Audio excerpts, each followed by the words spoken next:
Cities After is a bi-monthly podcast about the future of cities. Grounded in our daily urban struggles, it is part dystopian and part utopian. My intention is to entice your civic imagination into action, because we know that a more just and sustainable urban future is possible. This is Miguel Robles-Durán, and I dare you to imagine our cities after. COVID, global warming, gentrification, homelessness, racism, colonialism, patriarchy, hunger, police brutality, Private property. Capitalism. This podcast is made possible by Democracy at Work. Welcome to the second part of the first episode, where I explored the urban shift surrounding the dramatic rise of commercial and residential vacancies during the global pandemic. For this part, I invited the Marxist geographer David Harvey to have a conversation about possible futures to the new empty spaces that now perforate our cities. David Harvey is Distinguished Professor of Geography and Anthropology at the Graduate Center of the City University of New York. His works into the fields of anthropology, geography, Marxist studies, political economy, urban studies, and cultural studies have made him one of the most influential thinkers alive. Over his lifetime, Professor Harvey has been dedicated to the production and transfer of critical knowledge to academics and the general public alike. He has published 27 books, many of them widely influential in the humanities, social sciences, as well as art and design fields. He is the recipient of 12 honorary doctorates, and in 2019 he was granted the Leverhulme Gold Medal of the British Academy for creative contributions to the social sciences. So welcome, Professor David Harvey. Thank you. It's really a pleasure to have you in the podcast. I want to start with a very simple question, which doesn't have an answer, but it will be so nice for our audience to see how you look into the future. And what do you sense has been the largest impact of the pandemic in terms of space occupation in urban areas? And what kind of changes have you sensed, that have happened during the past year? Well, obviously it's been a profound disruption and a reorientation in many respects of the urban fabric, depending upon the neighborhood you're in, the closure of the local stores and restaurants and so on. And as we all already know, there's a distinctive bias in this, depending upon the nature of the neighborhood you're in, but also depending upon the nature of the occupants. If you were chain stores have remained open, and the local family restaurants and coffee shops and so on have gone under. So what this has done is open up a lot of space in the city for alternative activities to go on. And I would like to think that there are community organizations ready to step in and redefine those spaces in their own particular way. But I'm sorry to say that, first off, I don't sense there's a great deal of that going on, and maybe I'm too much out of touch because I'm been in quarantine. But the other thing that I would point out is that in many ways, capital is always about the future. And in the same way that the stock market sort of initially went down but has since come up very significantly, I think that there's a great deal of speculation probably going on right now as to what urban futures are about. So no matter what you or I might wish, I think a lot of the urban future is already foretold. And I noticed two things just recently in the last week or so, which is restaurants that have closed down, and suddenly the notice going up saying a new restaurant is coming. And it seems to me that there is probably the anticipation, in exactly the same way on the stock market, that things are going to get much better, that when the pandemic is over, everybody's going to rush out to the restaurants. So anybody who's speculating right now on setting up, and it will almost certainly be, foreign capital, it'll be Thai capital, it'll be South Korean capital, it'll be Chinese capital, or whatever. that probably this is a moment where they feel they can occupy large segments of the city in their own interest. So I suspect that there's a great deal of speculation of that sort going on in terms of how these spaces might be used and what they might be used for. Now, counter to that, there is the kind of question of a large population which is being disserviced over the last year or more, has been reduced in economic well-being in very significant ways. And so there's a big sort of interesting question if there's be any organisation to re-establish and redefine what neighbourhood life is going to be like, how it's going to fit with the matrix. Because the stores that I've mentioned, that I've seen, these things are in prime areas, they're on Park Avenue, and they're in areas which are very well populated anyway. So there's a good deal of push going on, and in exactly the same way that, unfortunately, the main impacts of the virus have been to hit the lower classes and the marginalised populations to the benefit of the ultra-rich and to those who have stable incomes. So I think probably that will define very much the kind of city that emerges from this, because I don't think the collective power of the disempowered is going to be organised enough and sufficient enough to be able to redefine neighbourhood spaces in, if you like, the image of what the neighbourhood wants to be, as opposed to what external capital want to superimpose on it. Yeah, let me tap you on that. And over the past years, I mean, when we have seen common sort of uprisings of a lot of community organizing and a lot of sort of solidarity economies and a lot of support structures that happen the moment that any crisis comes. I mean, we saw that in 2008, but we also saw it during a natural disaster, an environmental disaster, hurricanes and so forth. And you see moments where community begins to help, right? But as soon as things, move out of that instability, let's say, or things continue, we tend to see the dimming of a lot of these social movements that arise. Now, during this pandemic, of course, is something very different. First of all, it has sustained itself for at least a year. I mean, most certainly will continue to the end of this year in many places around the world, perhaps even to the next year. And the effect is very different, right? You have solidarity economies that seemingly had the need to support themselves for longer periods and so on. Do you sense a difference towards that, the possibility of something that has a future on this, or are you sensing something very similar in this moment that would capital takes over and things continue the way they are? Well, I wish I could give you a very clear sense of that, but the trouble is that being on lockdown, I've not been able to get a sense of some of the things that are happening. For instance, the food banks and the free meal system. It seems to me that there's a whole new system of delivery of food services to the city, which has been oriented towards servicing the marginalised, most vulnerable populations. My own view of this would be to say that should be a permanent feature of urban life, if we could possibly be made so. And right now there are these organisations which are being mainly supported out of charities and so on.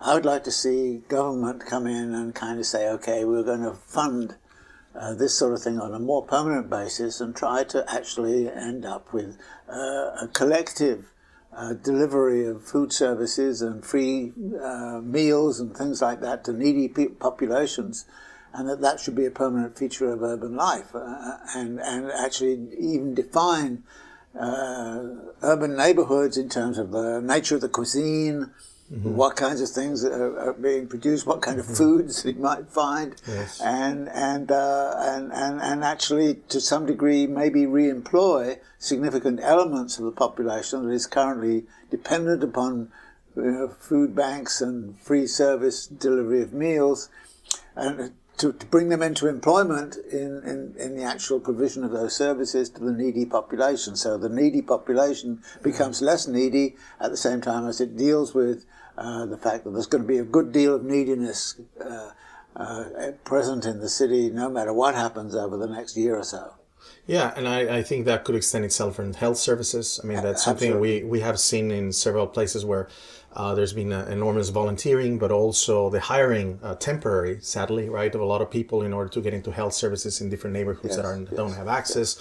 And I could certainly see that being a permanent feature, right? I mean, like, we have learned that it is possible to collectively organize and to build solidarities among providing basic services. In this case, you're talking about food, we're talking about health. Now, the education is a very different question, right? Yeah. And the housing is a very different question. Yes. I mean, what is your view, for example, on these two, specific cases? Well, I think the housing question is one which is, again, we were actually in a very interesting environment, and not an environment that I would choose to be in, but there is a good deal of speculation going on in and around the housing market. You would have thought that the pandemic would have had a huge negative impact upon the housing market and upon rents and all the rest of it, and to some degree in certain neighborhoods it has. But overall, that's not been the case. And again, what you would have to deal with here is that there's a vast surplus of capital in the world right now, not knowing where to go and what to do. Well, a lot of that vast surplus goes into the built environment, and it goes into housing provision. And we see all these condos going up in New York City, but that's not just New York City. You see the same in almost every large metropolitan area. And this is, by the way, something we might want to also talk about, which is the concentration of activities in the large metropolitan areas has been going on for some time.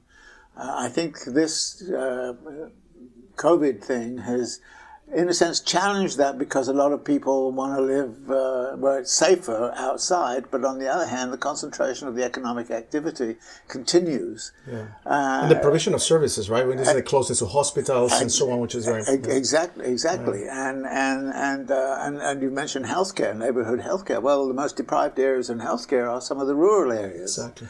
And so what we were sort of seeing is a deprivation of the rural areas as opposed to what might be happening in New York City. But again, we're dealing in an environment right now where there's a great deal of speculation going on with what can all of that surplus capital do, and it sees the interruption and disruption of urban living as an advantage to go in, and exactly the same way after any crisis.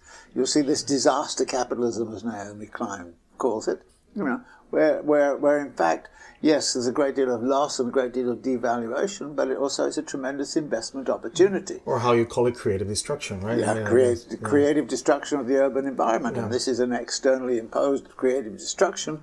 And we're going to see some sort of thing. Now, one of the things that it seems to me we should be thinking about is there some way in which social movements can collectively get together and say, no, we want to guide this process. You probably can't stop it, but we want to guide it in such a way that it's going to resound to the benefit of these neighborhoods, as opposed to actually sucking out more wealth, even more wealth after this is over, as opposed to what is happening now, which is a great deal of sucking out of wealth by speculative institutions. Yeah, it seems like the housing question has become, it's always been very relevant, but even more so now, since there's been a lot of unemployment around the world, and a lot of the population still depends on rental, sort of paying rents.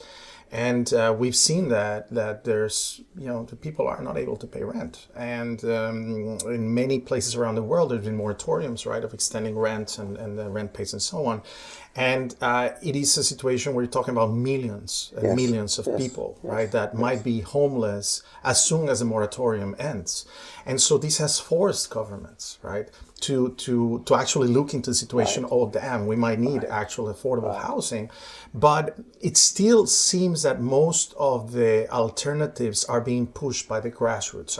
At least I have not read any directive from any government on trying to figure out how the hell are they going to solve, or they're going to ameliorate, the amount of homelessness that most large metropolitan areas might be actually looking into. Yeah, and what's going to happen to all of those vacated houses? There may be a situation here where the supply of vacated houses becomes so huge. But one of those things we saw in the foreclosures of 2007, 2008 was that organizations like Blackstone came in and just bought up everything they could and became one of the biggest landlords in the world and made a killing out of the whole thing. So there's a possibility of, if you like, capital actually pushing governments to drop the ban on foreclosures. Sometime next summer we might see that happen. And if that happens, then there will be a lot of mass exodus, and Blackstone can sweep in and buy up the whole lot. Yeah, and that's actually what many people are predicting, and this is you've seen that already being the case.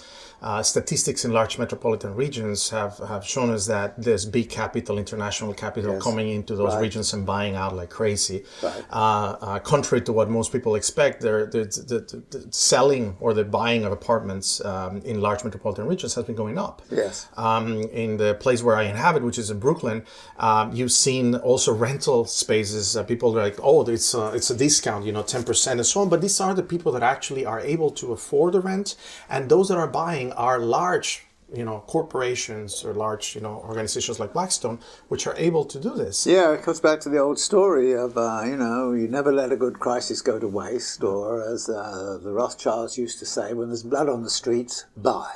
And this is one of those moments where there is not figurative blood on the streets, but there are people on the streets, and so yes, I think that. So there has been an incredible divide between these actors, right, which we've seen over the last year or so, that they made more trillions than almost in every other time, that they really have cashed out under this pandemic. When I say they, I mean people that are already millionaires and billionaires.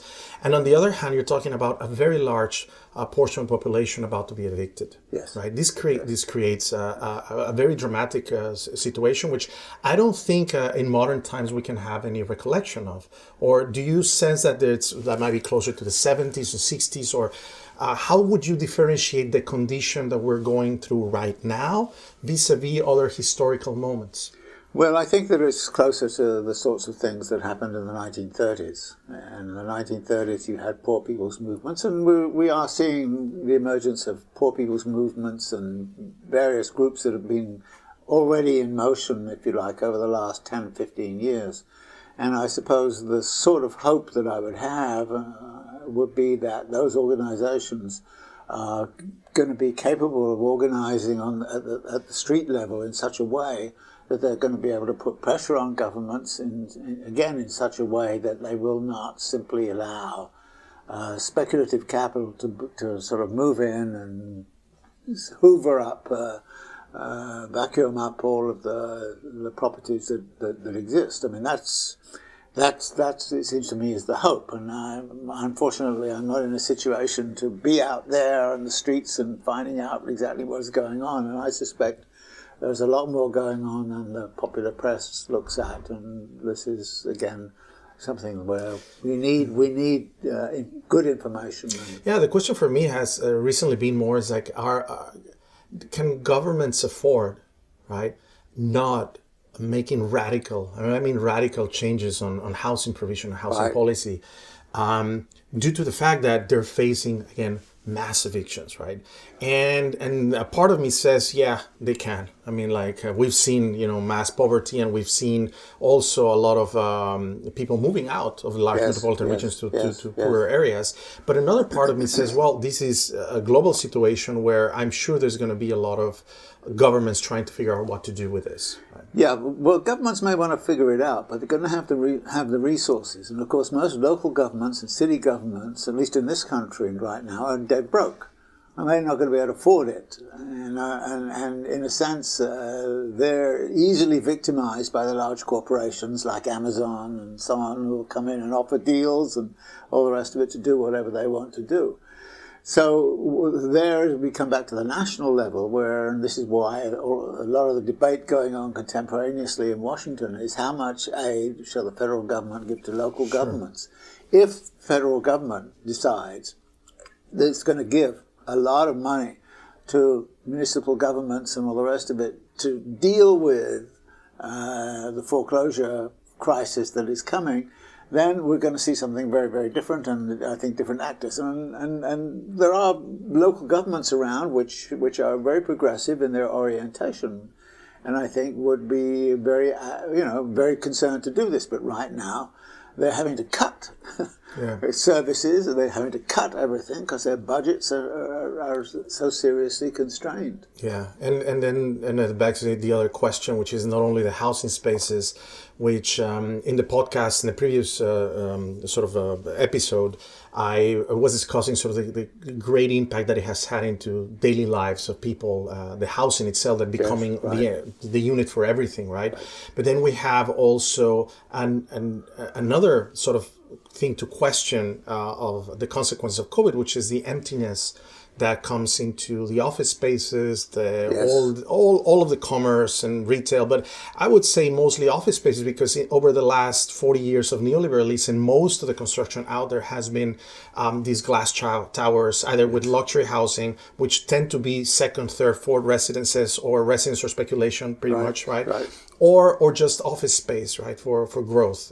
We have a great example here, which is Hudson Yards, but every place around the world, Moscow City, you have all of these developments. So on one hand, we're facing sort of the I will use one of your terms, the compression space-time, and I want to see if I'm using it correctly. I mean, you can tell me that under the current phase of capital and COVID, basically all our daily activities have come to unite or densify in our housing space. Our house becomes everything. On the other hand, we have all of these spaces out there that have been, emptied out, right? Yes. What do we see in the next, in the next year, in the next months, after things seemingly go back into some form of daily activity? Well, I think the whole kind of temporality, if you like, of urban life has been clearly affected in very, very significant ways. I mean, my daily life is different, yours is different, everybody's life has been affected by this. And what that means is that again, the ability to restore a different time-space configuration to the city, and how that time-space configuration will work is again an open question. Yeah. But again, I kind of, my fear, and I'm sorry to come back to this, is that speculative capital has already decided what it wants to do, and it has the resources to do it. They can actually use the money and sit for 10 years on it if they want, because they've got the deep pockets. The people who are without the deep pockets are the ones who are most vulnerable, and their time-space configuration right now is highly restrained, or has been until the vaccines started to come through, and that is then putting them more vulnerable, because when you have the kind of capital that's highly mobile over space versus a population that is fixed in space, then the mobile capital can win. Yeah, and it's not only fixed in space; it's fixed in a space that might be gone because they will get evicted. They will get evicted. Yeah. And so you have like a tremendous contradiction there, right? I mean, like how homes become the most important part of this compression and in this vulnerability, but at the same time, you might not have that anymore. Yes, right. So even the capacity to labor and to work, is now sort of linked to that, but that might be actually lost due to the evictions.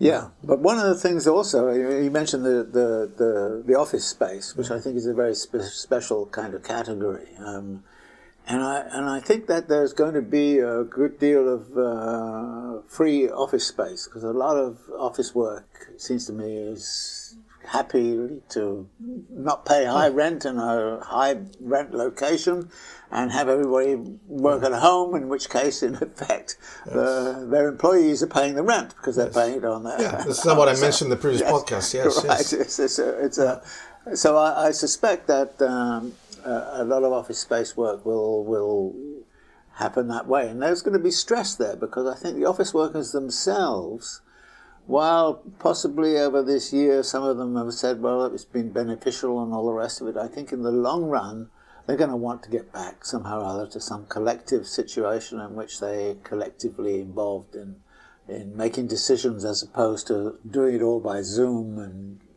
being cut off and doing all kinds of things of that kind. So I think there's going to be a great deal of contestation going on over the question of office employment. Yeah, I mean, capital has shown that it can survive without offices, right? Yes. I mean, which is, it's insane to think about it, right? I mean, like, if we think about it 2-3 years ago, we might be thinking that offices will be gone due to artificial intelligence or something like that. But this situation has sped up the whole emptiness, and it can survive without offices. Right. But most of the investment of the last 40 years has been in this. Yes, no, exactly. But I think there's a very interesting reason for that, which has to do with, one of the things that Marx pointed out was that when there's a great deal of surplus of capital around, some capital starts to circulate in search of interest without profit. And that is, of course, investment in the built environment. Absolutely. So one of the big emphases in urbanization over the last 30 or 40 years has been the circulation of interest-bearing capital. Yeah. And, of course, you look at the interest rate, and the interest rate is extremely low. So right now, the speculative capital is borrowing money like crazy at 2 or 3% rate of interest, and is circulating that as interest-bearing capital through the built environment. Yes. And now they're either going to build new environments or they're going to invest in old environments, which gets me back to what I suspect is a vast amount of surplus capital going into housing purchases and of the evicted. Yeah. So this is so we're dealing with capital situation, which is where on earth are they going to invest? Yes. What opportunities do they have? And you kind of look at the stock exchange and you say, those people are crazy. Yes. That they think that there's actually going to be an income from all of that activity down the line. But that is also going to go on and is going on in terms of urbanization. It has had big impacts on urban life over the last 30 or 40 years, but that is accelerated by the virus as opposed to held back. So you mentioned before that there's obviously the viability that capital is coming stronger, perhaps even stronger than ever, buying out empty spaces or just hoarding it, right? Because they can wait of all this time. So in many ways that we are able to foresee a future that is not so far where many of these places will continue to be empty.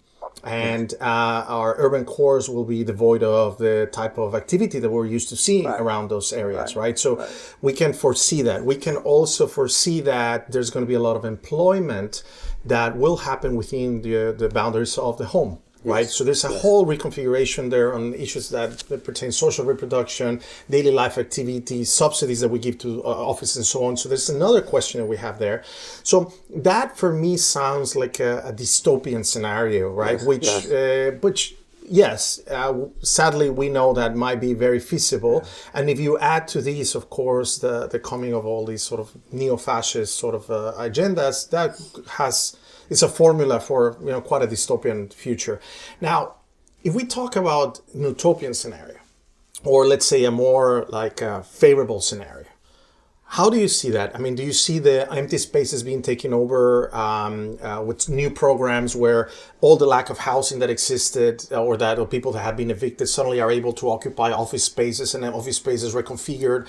I mean, how would you foresee a much amicable, if I should say? Yeah, well, I see it in terms of building upon what the volunteer sector is now doing and what some of the social movements have been doing, which is, for example, ensuring food security to a population in a given neighborhood. If you define a given neighborhood, then the food supply is crucial. That's one of the things that's crucial. Housing provision is also crucial.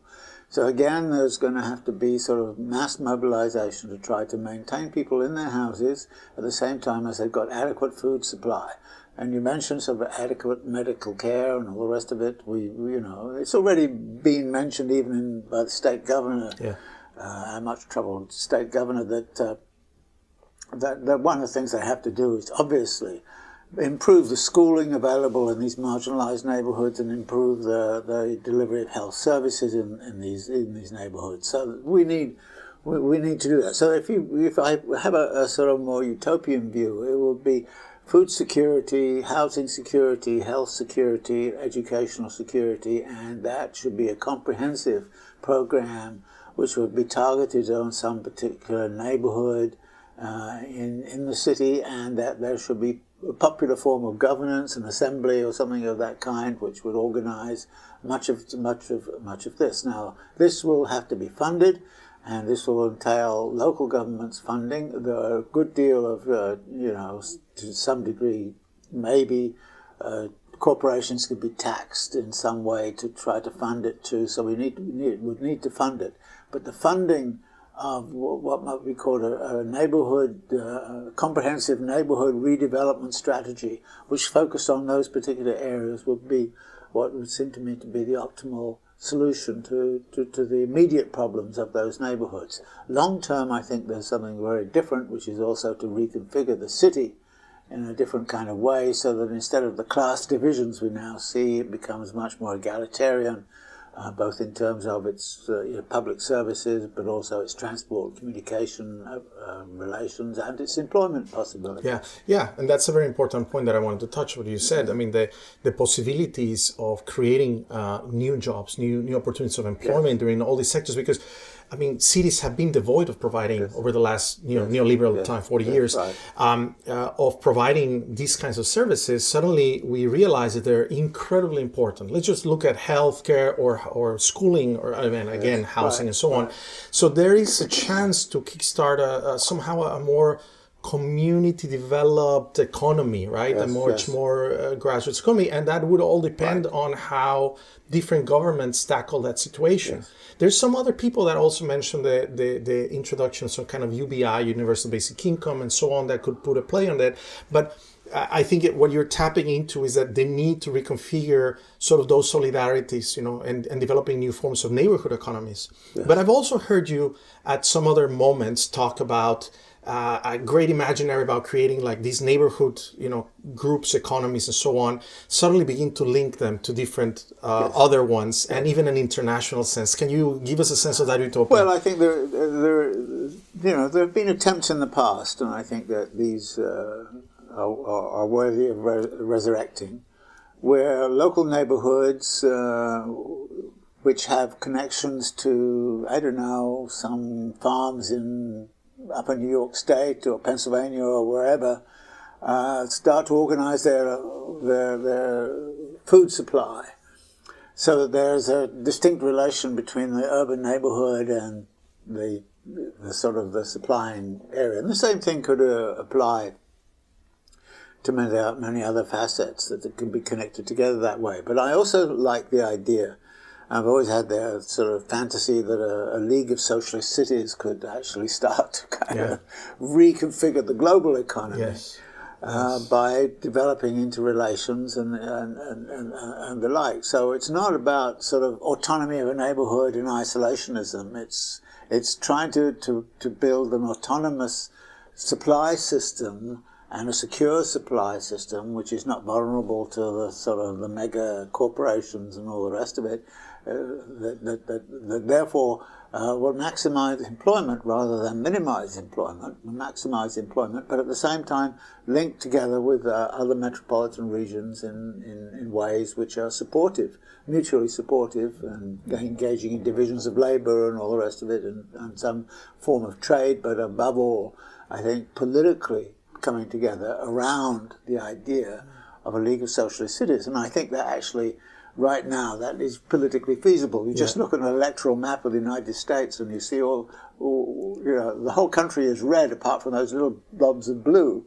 And the little blobs of blue produce about 80% of the GDP of the country, and they're the centers of everything. And if the little blobs of blue suddenly say, well, okay, we're going to use that dreadful word socialist, which everybody hates, then we're going to go socialist. Then we have a very different kind of political and economic scene. Yeah, and you could see that also in other countries, right? Yes, not only, like in the European sense, most of the metropolitan centers, metropolitan regions tend to fall into that aspect of a more progressive governments, because they have more needs and so on. And I could definitely see a future, an utopian future in this direction. So that brings me to the point that if current governments need to do something, if we would tell governments, right, what they should focus on, hearing you would be saying like, okay, you should look into all the solidarity economies that are going on, all the community groups that are going on in there, and find ways of supporting that, right?